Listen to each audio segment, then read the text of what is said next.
एक और विषय जो काफी संवेदनशील है मगर उस पर बहुत चर्चा नहीं होती है, वह है अनौपचारिक रिश्ते जो इस सुंदर उम्र में होते हैं, जिसमें हम हैं। अपने बारे में थोड़ी अच्छी बातें कहनी थी। आजकल लोग शारीरिक संबंध बनाते हैं, लेकिन इन रिश्तों में ज्यादा भावनाएं नहीं होती। हम इस विषय पर आपकी आपकी राय जानना चाहते हैं। अगर लोग अपनी मर्जी से ऐसे रिश्ते बनाते हैं तो क्या ये सही है या ये क्या है? क्या मैं एक चुटकुला सुना सकता हूँ? बिल्कुल, मुझे चुटकुले पसंद हैं। एक मिसेस भाटिया थी। कोई भाटिया तो नहीं है? मैं नाम बदल सकता हूँ। एक मिसेस भाटिया थी जिनकी शादी की 50वीं वर्षगांठ थी। वर्षगांठ मनाने के बाद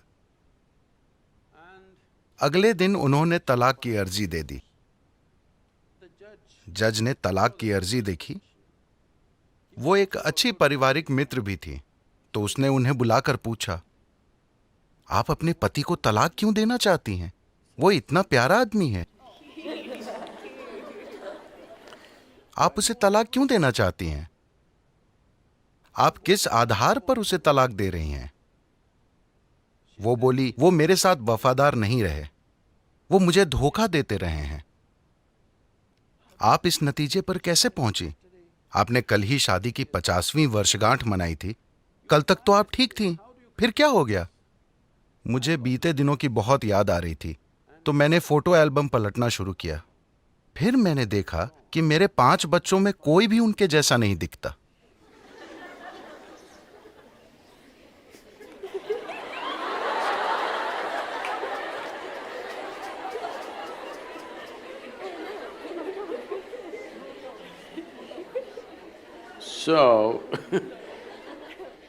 देखिए, अभी क्या आपको याद है कि 10 पीढ़ी पहले आपकी दादी की दादी की दादी कैसी दिखती थी? नहीं, मगर उनकी नाक अभी आपके चेहरे पर मौजूद है। आपके शरीर को याद है, हाँ या ना? आपके शरीर को लाखों साल पहले आपके पूर्वजों की त्वचा का रंग भी याद है, अभी तक वो भूला नहीं है। तो जिसे आप मेरा शरीर कह रहे हैं, वो यादों का एक बहुत बड़ा संग्रह है ना? आपके दिमाग में मौजूद यादाश्त बहुत कम है। आपके शरीर में मौजूद यादाश्त, There is evolutionary. उसमें क्रमिक विकास की यादें हैं, जेनेटिक यादें हैं, कर्म की यादें हैं, व्यक्त और अव्यक्त स्तर की यादें हैं, ढेर सारी यादें हैं। आपको लगता है कि अभी आपको चलना आता है, लेकिन ऐसा सिर्फ इसलिए है क्योंकि आपके शरीर ने वो यादाश्त बनाई है। अगर आपका शरीर उसे भूल जाए तो आप चल नहीं पाएंगे। So इतनी यादें, आप जो छोटी से छोटी चीज करते हैं, आप जानते हैं कि क्या खाना है क्या नहीं खाना है, उसे मुंह में डालना है कान में नहीं। ये सुनने में अजीब लगता है, लेकिन आप यादों के कारण ही जानते हैं। तो आपका शरीर ढेर सारी यादों का भंडार है और वो हर समय यादें इकट्ठी करते रहता है। अगर आप यहां से यहां तक चलें तो 50 अलग अलग तरह की हल्की महकें होंगी। हो सकता है कि आप उस पर ध्यान न दें, मगर शरीर उसे इकट्ठा भी करता है और पहचानता भी है। वो लगातार पहचानता रहता है, इसलिए आप जानते हैं कि सुगंध क्या है, दुर्गंध क्या है, ये इसकी गंध है। आप आवाज, गंध वगैरह के अलग अलग पहलुओं को पहचानते हैं, क्योंकि ये प्रक्रिया लगातार चलती रहती है। तो इस शारीरिक यादाश्त को इस संस्कृति में पारंपरिक तौर पर हम ऋणानुबंध कहते हैं। वो शारीरिक यादाश्त जो आप बनाते हैं। आप जागरूकता के साथ अपनी शारीरिक यादाश्त बना सकते हैं, या बस ढेर सारी यादाश्त अंदर लेकर ढेर सारी शारीरिक उलझन से गुजर सकते हैं।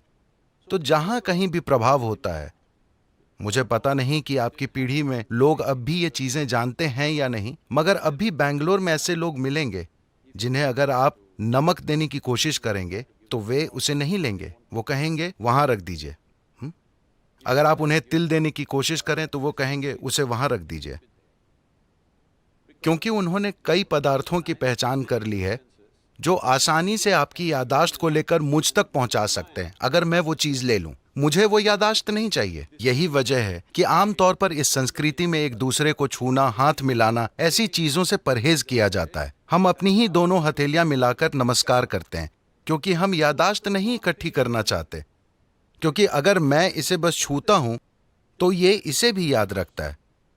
आप अपने 4 दोस्तों के साथ इसे आजमा कर देखें। आप उनके हाथों को छुएं, याद रखने की कोशिश ना करें। हर दिन बस उनके हाथ छुएं और भूल जाएं। कल अगर वो आकर आपको छूता है, आप जानते हैं कि ये उसका हाथ है ना? तो शरीर याद रखता है, ये दिमाग में नहीं है। शरीर की यादाश्त होती है, इसे ऋणानुबंध कहते हैं। जब यौन संबंध बनते हैं या ऐसी कोई अंतरंगता होती है जिसमें विचार, भावनाएं और शरीर शामिल हों, तो आपके शरीर में जो यादाश्त रह जाती है वो बहुत बड़ी मात्रा में होती है। इसलिए कहा गया है कि आपको इसे जितना हो सके उतना सरल रखना चाहिए। कुछ दूसरे पहलू हैं जहां कुछ तांत्रिक प्रक्रियाओं में ऐसी चीजें होती हैं। वे सालों तक खुद को तैयार करते हैं ताकि शरीर से इतनी दूरी बना ली जाए कि शरीर कहीं से कोई यादाश्त न उठा पाए। इसे एक साधना की तरह किया जाता है, बेलगाम संभोग की तरह नहीं। so तो सवाल नैतिकता का नहीं है। सवाल ये है कि आप अपने जीवन में अपने साथ क्या करना चाहते हैं। if you want to be in such a way that अगर आप इस तरह जीना चाहते हैं कि आपके जीवन में आपकी भीतरी बुद्धि सबसे प्रबल चीज हो, आपका भौतिक शरीर नहीं, तो आपको शरीर की याददाश्त को जितना हो सके उतना सरल रखना चाहिए। इसलिए सादा भोजन, लोग बिल्कुल सादा भोजन करते हैं। अब भी मैं दिन में 1 बार भोजन करता हूं और भोजन में सिर्फ एक चीज खाता हूं, 10 नहीं।